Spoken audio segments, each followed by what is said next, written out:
Hello friends, welcome back to my channel. இது நம்ம ஒரு லைஃப் ஸ்டைல். இன்றைக்கி நம்ம வீடியோவில் மீல் மேக்கர் வச்சு கறி குழம்பு சுவையில் எப்படி சுவையாக ஒரு குருமா ரெடி பண்ணலான்னு பார்க்க போகிறோம். வாங்க ஃப்ரெண்ட்ஸ், வீடியோக்குள்ளே போகலாம்.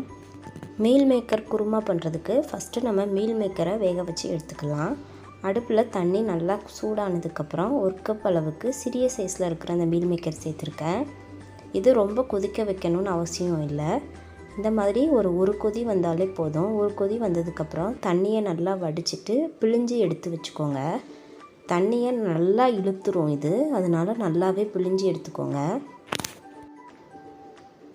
அடுப்பில் ஒரு கடாய் வச்சுக்கிறேன். கடாய் சூடானதுக்கப்புறம் இதில் ஒரு 2 ஸ்பூன் அளவுக்கு எண்ணெய் சேர்த்துக்கிறேன். நார்மலான குக்கிங் ஆயில் தான் சேர்த்துருக்கேன். எண்ணெய் நல்லா சூடானதுக்கப்புறம் இதில் ஒரு பிரிஞ்சி இலை சேர்த்துக்கோங்க. இது கூடவே ஒரு துண்டு பட்டை, சிறிய அளவு கல்பாசி, 3லிருந்து 4 கிராம்பு, ஒரு ஏலக்காய், 3 மராட்டி மொக்கு சேர்த்துக்கிறேன். இது எல்லாமே ஓரளவுக்கு பொரிஞ்சதுக்கப்புறம் இதில் ஒரு பெரிய சைஸ் வெங்காயம் இந்த மாதிரி பொடியாக கட் பண்ணி சேர்த்துக்கோங்க. வெங்காயம் நல்லா பொன்னிறமாக வதங்கணும்.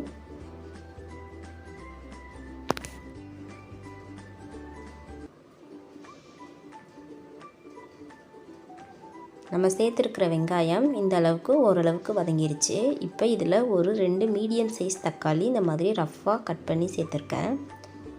தக்காளி வதங்கிறதுக்காக இது கூடவே இந்த குருமாவுக்கு தேவையான அளவு உப்பு சேர்த்துக்கிறேன். இது எல்லாத்தையுமே நல்லா சேர்த்து கிளறி விட்டுக்கலாம்.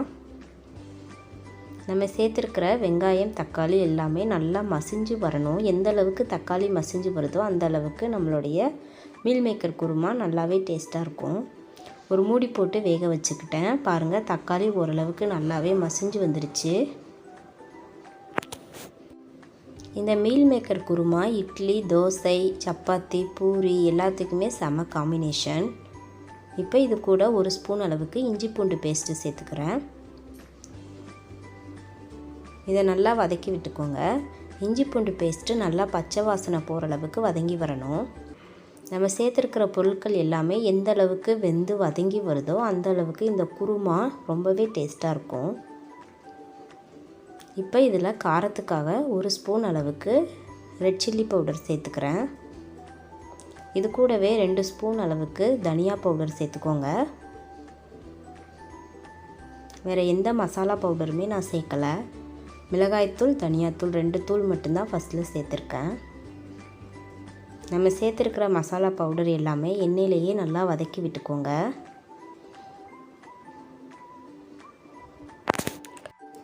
நம்ம சேர்த்துருக்கிற மசாலா பொருட்கள் எல்லாமே ஓரளவுக்கு நல்லாவே வதங்கிருச்சு.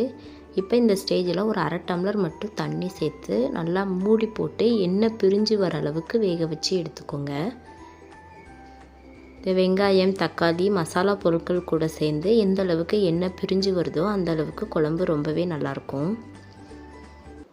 ஒரு 2லேருந்து 3 நிமிஷத்துலையே இந்த மாதிரி நல்லா எண்ணெய் பிரிஞ்சு வதங்கிருச்சு.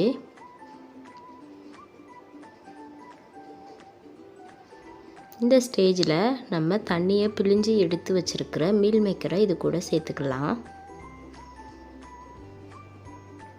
மீல் மேக்கர் தண்ணியை நல்லாவே இழுத்துக்கும். அதனால் இந்த குழம்பு வைக்கிறப்பவே கொஞ்சம் தண்ணியாகவே வச்சுக்கோங்க. குழம்பு ஆற ஆற அது கொஞ்சம் கெட்டிப்படும். மீல் மேக்கர் கூட மசாலா எல்லாமே மிக்ஸ் ஆகிற அளவுக்கு நல்லாவே கிளறி விட்டுக்கோங்க.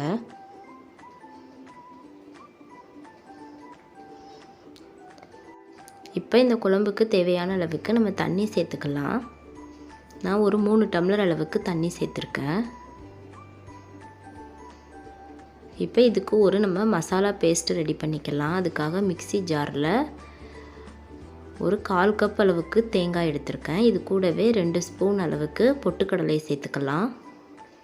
பொட்டுக்கடலைக்கு பதிலாக முந்திரி சேர்த்து கூட நீங்கள் செய்யலாம், ரொம்பவே நல்லாயிருக்கும்.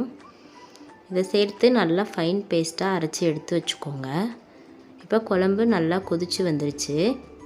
இந்த ஸ்டேஜில் நம்ம அரைச்சி எடுத்து வச்சுருக்கிற தேங்காய் பேஸ்ட்டை இது கூட சேர்த்துக்கலாம்.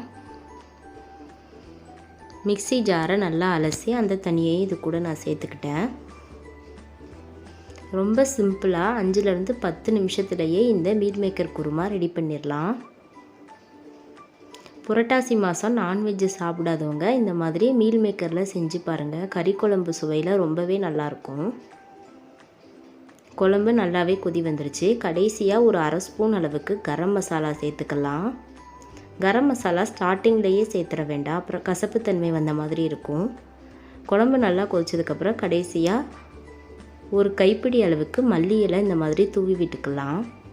மல்லி இலை எந்த அளவுக்கு அதிகமாக சேர்க்குறோமோ அந்த அளவுக்கு குருமா நல்லா வாசனையாக இருக்கும். கறி குழம்பு சுவையில் நம்மளுடைய மீல் மேக்கர் குருமா சூப்பராக ரெடி ஆயிடுச்சு. முன்னாலேயே நான் சொன்ன மாதிரி இட்லி, தோசை, சப்பாத்தி, பூரி எல்லாத்துக்குமே இது ரொம்பவே அட்டகாசமான காம்பினேஷன். கண்டிப்பாக நீங்களும் இதை உங்கள் வீட்டில் ட்ரை பண்ணி பாருங்கள். இந்த வீடியோ உங்களுக்கு பிடிச்சிருந்தா லைக் பண்ணுங்கள், கமெண்ட் பண்ணுங்கள், ஷேர் பண்ணுங்கள், சப்ஸ்கிரைப் பண்ண மறந்துடாதீங்க ஃப்ரெண்ட்ஸ். அப்படியே பக்கத்தில் இருக்கிற பெல் பட்டனை கிளிக் பண்ணுங்கள். அப்போ தான் நான் போடுற வீடியோ உடனுக்குடனேயே உங்களுக்கு வந்து சேரும். தேங்க்யூ.